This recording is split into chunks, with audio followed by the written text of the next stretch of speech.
Hey everyone, time for some fun stuff. So the number one thing that everyone says is the main reason that my big Pokemon Reboot theory is crap is because Pokemon can't reboot. Because money, money, money. Capitalism. Marketing.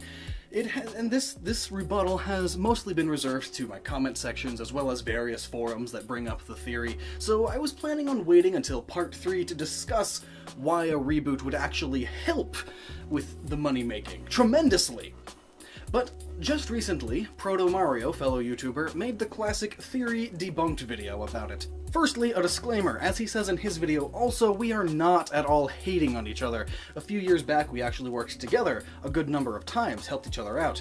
So his video isn't hate, my video isn't hate, we just have a bit of a disagreement here, and since he's tried to debunk my theory, I have the right to respond, essentially.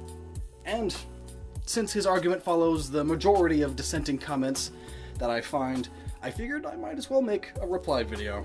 So firstly, he goes through the, no, it won't end because that would be stupid. And yes, that would be crazy stupid. The stupidest thing imaginable, which is why I know for a fact Pokemon will not end, but as the theory goes, this is the end of an era, and a new era of Pokemon will begin. A reboot. Either a hard reboot or another soft one. And of course, capitalism and marketing play a major factor in the decision-making of Pokemon. It's a money machine. Could you think of all the money they would lose from a game going back to the vastly most sold Pokemon game of all time? Did you see what I did there? If you look at the sales of Pokemon games, they have always been on the decline. You have the Gen 1 games, which sold nearly 50 million copies, then Gen 2 with nearly 30 million, then Gen 3 with 22, and then it went up a bit to 25, but then 15, and then 8, 15 again.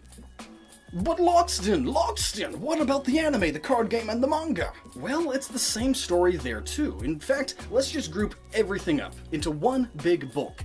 Let's look at the total amount of money generated by the Pokemon brand as a whole, year by year. And it shows the exact same trend, adjusting for inflation, of course. Yeah. Not great. Spiking in the early days, and overall sinking ever since. With the exception of a jump this year, though, that's exclusively thanks to the success of Pokemon Go, which has already had its spike and is already a shadow of its former self. In fact, come to think of it, why was Pokemon Go so successful? Honestly, as a game, it kind of sucks.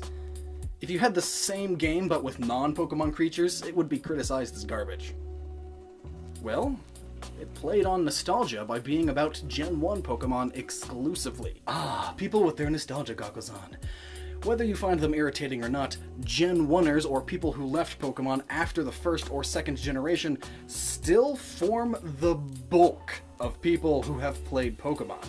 And you could argue that this nostalgia proves nothing, because Fire Red and Leaf Green didn't sell all that crazy. But then I'd counter-argue, because that game came out too soon. Being 20 years later rather than 6, most of the people who played the first generation of Pokemon as kids are now young adults and can buy stuff with their own money that they get from their jobs, no longer reliant upon the money of their parents. And you know just how much 90s and early 2000s nostalgia is booming right now because of all that, right? And maybe I'm an outlier here, but everyone I've met in person through Pokemon Go all said the same thing. Pokemon Go is awesome! I stopped playing Pokemon after Generation 1 or 2 or 3, because the designs of Pokemon were getting dumber. And the game didn't grow up with me. And no matter what your opinion is on that statement, the fact is that people like that form a massive chunk of the market right now. Meaning, appealing to them, specifically, makes 100% sense. And how would you appeal to them if their main drawback is that the current Pokemon designs are silly and the gameplay and story are too childlike? Well, maybe by reworking the gameplay and designs, and story, and everything. A reboot. I'm sure you all know how many people, especially Gen 1ers, have thought how awesome it would be to have this huge, sprawling, open-world environment to catch and train Pokemon in. a vaguely more action-based game with console-level graphics on the Nintendo NX. And that will happen eventually, at least Pokemon on the NX will, because every single patent and rumor about the NX, and every little bit of evidence about it is all pointing to it being a console handheld hybrid, two opposite worlds coming together. It all comes together. Do you know just how many consoles a Pokemon game like that would sell? Especially on the nostalgia factor alone. Experience Kanto like you've never seen it before. No borders, bigger than Skyrim, open world, level scaling wild Pokemon, side quests, and mainly Kanto and Johto Pokemon just to ease people into it. Maybe redesign and retype some of them, update them. Kind of like what Alola forms are, but there could be Kanto forms of all the newer Pokemon. Like, at its core, the game is a Kanto remake, but it is so vastly different that you can't even call it the same game anymore. At that point, it would be a reboot. But no, that would be too risky. Nintendo always plays it safe, especially with their big franchises. You know, except for Metroid going from 2D to first-person shooter, Pikmin going from 3D to 2D, Zelda from a mostly linear action-adventure game to an open-world action RPG, and the supposed Mario game Miyamoto has been quoted as saying will be unlike any other Mario game in the past and will be vastly different. So Nintendo's first and third biggest franchises are already experiencing this. Great changes. So what's keeping their second biggest from doing it? Nintendo has been down in the dumps lately. Playing it safe has not worked for them. So maybe they are finally listening. At least a little bit. Kinda. And changing the Zelda formula, changing the Mario formula, and perhaps even changing the Pokemon formula after celebrating the 20th anniversary. All in hopes that it will get their fans that have left back. And many fans who have since left, whether you consider them true fans or not, all say that the reason they leave is because the series has stagnated. It's not adding much. Every game is get Pokemon, fight the bad teams, gym badges. Every game until Sun and Moon, that is. Sun and Moon may itself be the reboot, or at least a taste of what is to come, like with the idea of redesigning Pokemon, that is.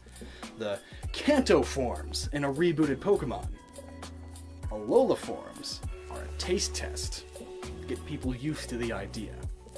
In fact, the card game is currently experiencing this big nostalgia factor right now too.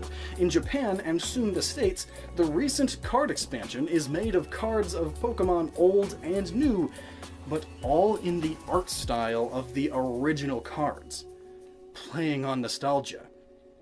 Also the anime, Pokemon Origins, did phenomenal! And why? The more mature narrative. Not held back by annoying children characters that the little kids watching can relate to. And episodes that seriously deal with death and the real crime of Team Rocket. It also played on nostalgia, being mainly Gen 1 Pokemon, and it did phenomenal because of it. Are you noticing a trend? As you all say, capitalism and marketing will always be the most important thing to Pokemon. And this is why a more mature reboot that caters to young adults who played Gen 1 and 2 is very likely.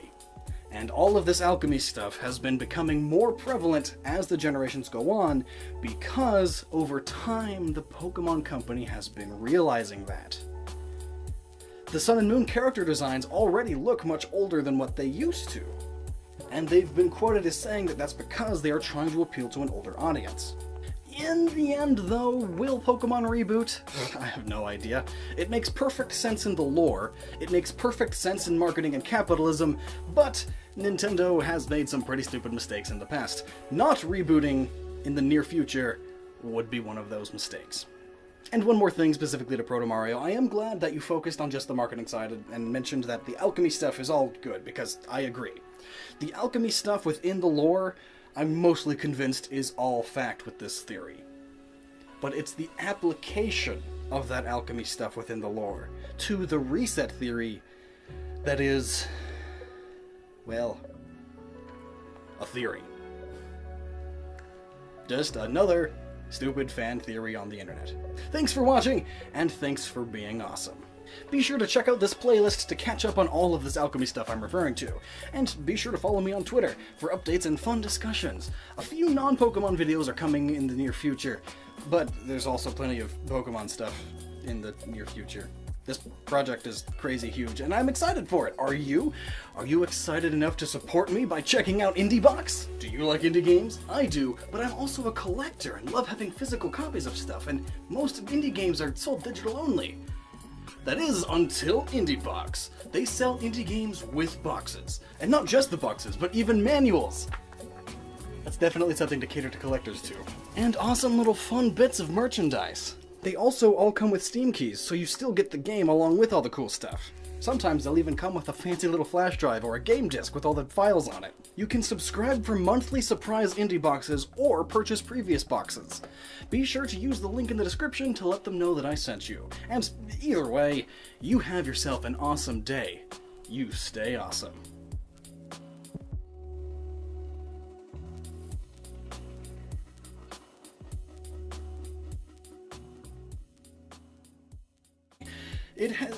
This rebuttal has mostly been reserved to my comment sections as well as various forums that bring up the theory, so I was planning on waiting until part 3 to discuss why a reboot would actually help with the money making tremendously. But just recently, ProtoMario, fellow YouTuber, made the classic theory debunked video about it. Firstly, a disclaimer, as he says in his video, also, we are not at all Hey everyone, time for some fun stuff. So the number one thing that everyone says is the main reason that my big Pokemon Reboot theory is crap is because Pokemon can't reboot. Because money, money, money. Capitalism. Marketing. Eating on each other. A few years back, we actually worked together a good number of times, helped each other out.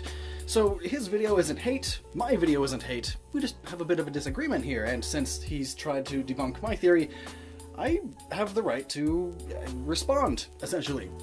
And since his argument follows the majority of dissenting comments that I find, I figured I might as well make a reply video. So firstly, he goes